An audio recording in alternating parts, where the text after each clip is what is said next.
ठीक है। चलो चलो मिलेगा मिलेगा।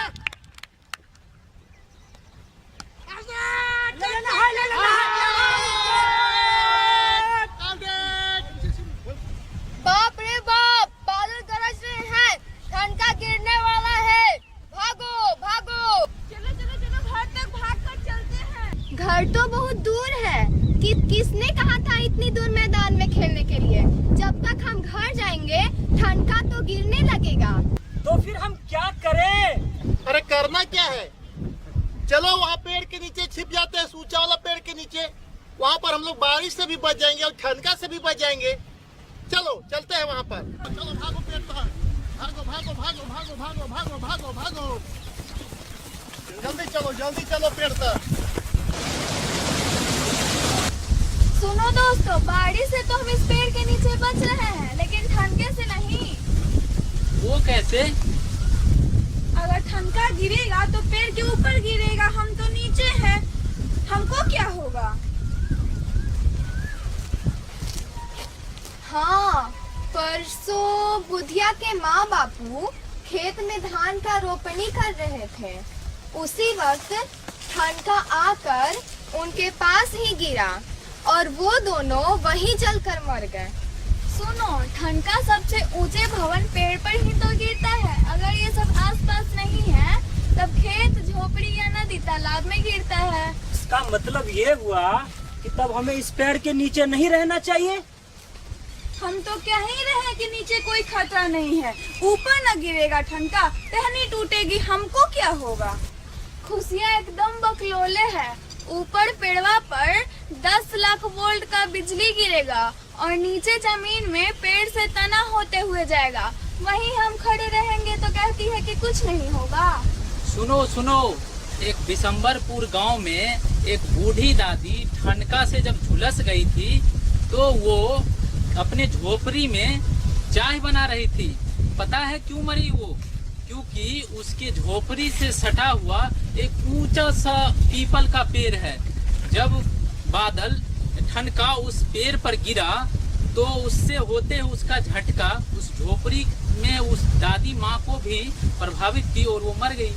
आदमी है कि ट्यूबलाइट, धीरे धीरे याद आता है। तब से हम यही कह रहे हैं कि उस पेड़ के नीचे मत रुको, वहाँ खतरा है। ठीक है, इस पेड़ से हट जाते हैं, लेकिन जाएंगे कहाँ? इधर आओ, सब कान खोल कर सुनो। समय बहुत कम है, सब खुला खेत मैदान में दूर दूर कान बंद कर एड़ी सटाकर बैठ जाओ कंधे के बल, इस तरह।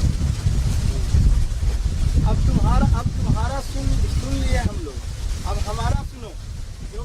क्योंकि हम लोग दूर दूर क्यों बैठे, नजदीक में क्यों ना रहे?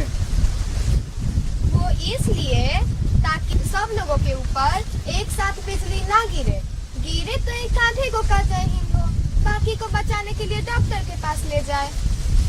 ये तो हम भी समझ रहे हैं कि एक साथ बैठेंगे तो सबके सुचालक शरीर से जगावेश पैदा होगा और सबके ऊपर बिजली गिरने की संभावना बढ़ जाएगी। अलग अलग बैठेंगे तो सबका प्रभावित होने का खतरा कम होगा। लेकिन खुशी, हम एड़ी सटाकर ही क्यों बैठे और बैठे ही क्यों?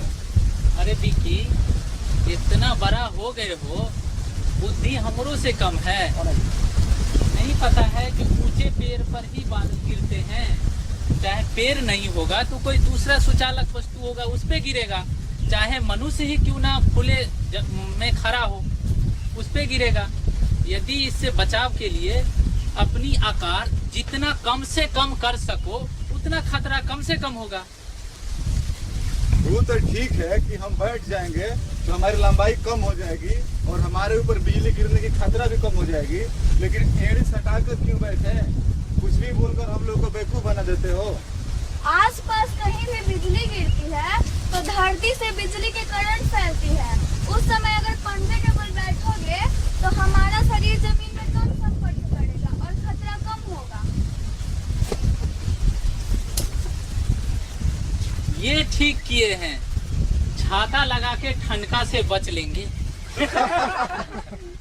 अरे छाता और मोबाइल मेटल से बना हुआ होता है, बिजली के ठनके की बिजली को अपनी ओर आकर्षित करता है। ये गया के फतेहपुर में पिछले 26 जून को ट्यूशन पढ़ रहे एक बच्चे की मौत हो गई।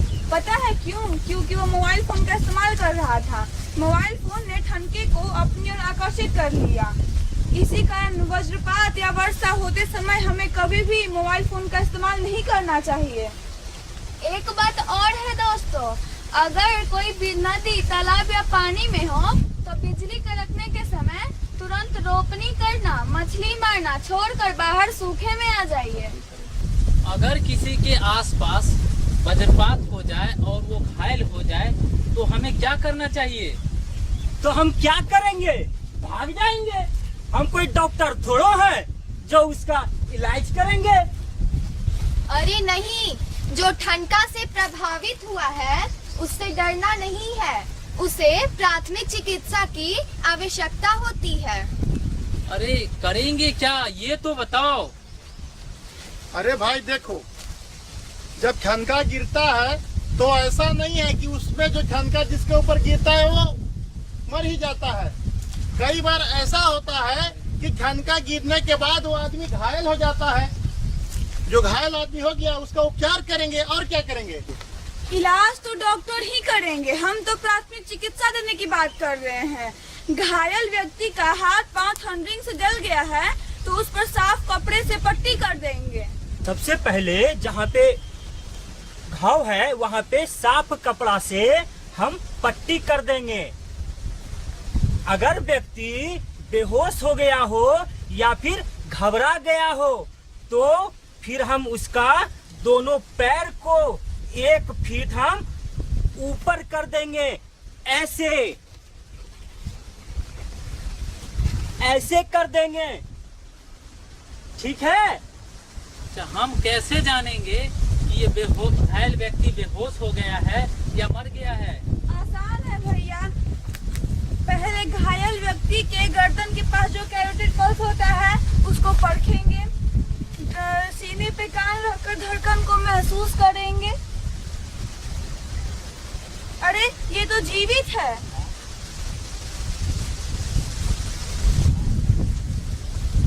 इसका मतलब ये है कि जिसका पल्स चल रहा है वो जीवित है और जिसका पल्स नहीं चल रहा है वो मर गया है।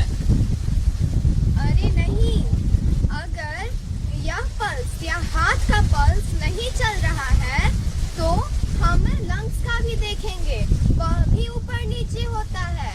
अगर कोई व्यक्ति सांस लेता है तो यह तो हम जानते हैं, अरे यह तो जीवित है।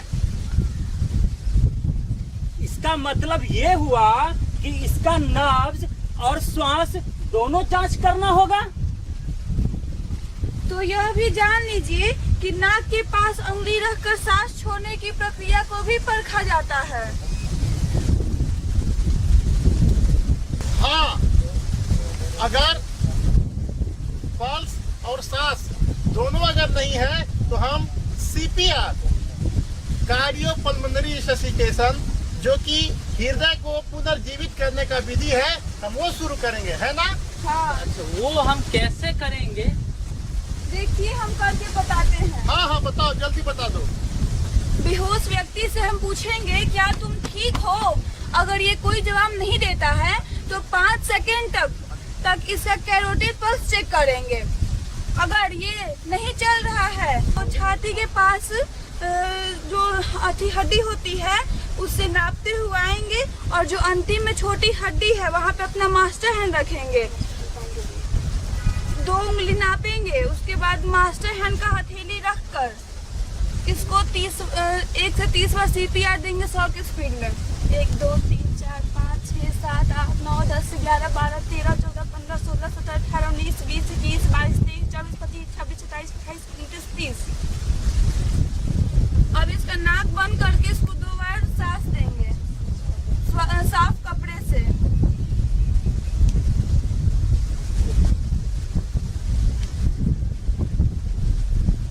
अब इसका कैरोटिड पल्स चेक करेंगे। अगर ये नहीं चल रहा है तो इसको दोबारा CPR देंगे।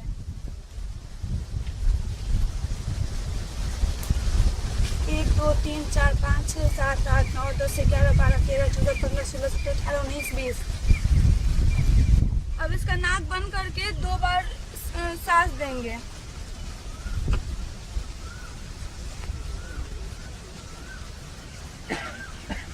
अब इसका कैरोटिड पल्स चेक करेंगे।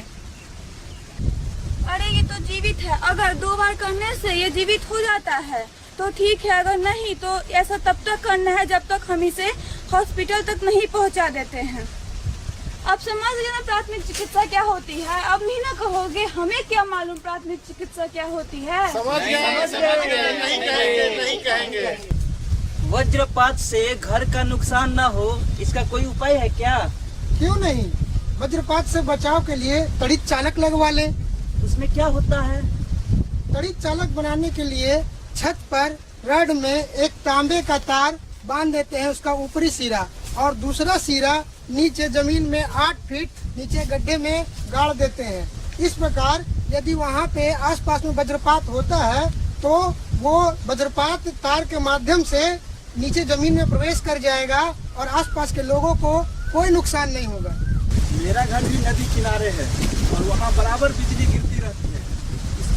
इससे बचने के लिए, मेरे घर को बचाने के लिए कोई उपाय है? हाँ रंजीत, एक साइकिल का रिम ले आओ और उसमें तांबे का तार बांध दो इस प्रकार, और उसे घर के सामने ऊपर टांग दो। उसका एक सिरा ऊपर की ओर और दूसरा सिरा नीचे जमीन में 8 फीट नीचे गाड़ दो और गड्ढे में नमक और कोयले का मिश्रण डाल दो।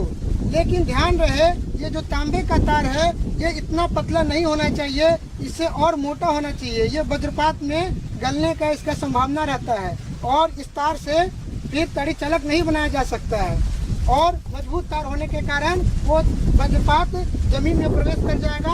और ये तुम्हारा घरेलू उपाय है झोपड़ी सुरक्षा करने का। चलो, अगर आप सब लोग ठनका से बचने का तरीका समझ गए हो तो अब हम लोग भी अपने घर को इसी तरह से सुरक्षित करते हैं। हाँ ठीक है, अगर समझ गए हो तो मिंकू तुम इधर आओ। अब बताओ कि अगर घर के आसपास में ठनका गिरेगा तो तुम क्या करेगा? बताते हैं भैया, सुनिए। घर के आसपास ठनका गिर रहा है हाँ। और आप घर के बाहर है तो पेड़ के नीचे मत जाइए। और बहुत ठनका गिरने लगे हाँ। तो हम लोग ऐसे झुक कर मुर्गे की तरह से बैठ जाएंगे। बहुत बढ़िया। ठनके गिरे तो हम लोग पे नहीं गिरे और मौका देखते ही घर में घुस जाएंगे। बहुत बढ़िया, बहुत बढ़िया। ठनका, वज्रपात या आसमानी बिजली से बचने के उपाय। इस दौरान पेड़ के नीचे ना खड़े हों, बिजली के खंभों और वृक्षों से दूर रहें, धात्विक वस्तुओं से भी दूरी बनाए रखें, विद्युत उपकरणों का उपयोग ना करें, मोबाइल व टेलीफोन का उपयोग नहीं करें, जंगल में होने पर निचले स्थान या घाटी क्षेत्र में रहें, लेकिन वहां आकस्मिक बाढ़ से भी सावधान रहें, किसी पहाड़ी की चोटी पर खड़े ना रहें, किसी जल स्रोत में तैर या नहा रहे हैं तो उससे निकलकर भूमि पर आ जाएं। यदि आपके सिर के बाल खड़े हो रहे हों तो आपके आसपास खतरा हो सकता है। किसी अनहोनी से बचने के लिए अपने हाथों से बालों को ढककर सिर को घुटनों में छुपा लें। विद्युत से बचाव के लिए भवनों, सार्वजनिक इमारतों के ऊपर तड़ित चालक लगवाना चाहिए। सतर्क रहें, सुरक्षित रहें, अन्य लोगों को भी जागरूक